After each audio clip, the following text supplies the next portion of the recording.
يا مساء الخير. مفيش أجمل من إنك تكون حر تدخل وتخرج من دبي براحتك في أي وقت.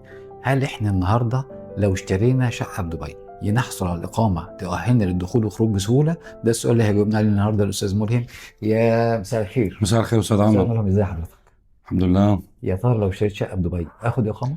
طبعا تأخذ الإقامة، والإقامة هاي تؤهلك للإقامة والاستثمار في واحد من أقوى وأسرع الأسواق نموا بالعالم اللي هو دبي. أنواع الإقامة إيه؟ أنواع الإقامة أستاذ عمر هم نوعين.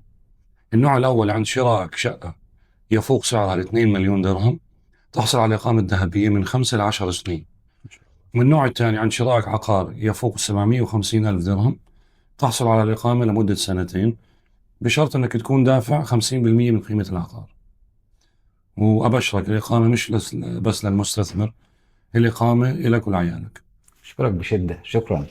كده طمنا ان احنا النهارده لو اشترينا شقه هيكون عندنا اقامه، نقدر ندخل ونخرج من دبي في اي وقت وبراحتنا. شكرا ليكم، ما تنسوش تعملوا لايك وشير على فيسبوك وتيك توك، سبسكرايب على اليوتيوب. انا عمرو محمود، ودول كومنتين من القلب. هنسيب لكم رقم تليفون، اي استفسار تقدروا تتكلموا عليه. شكرا ليكم، سلام عليكم.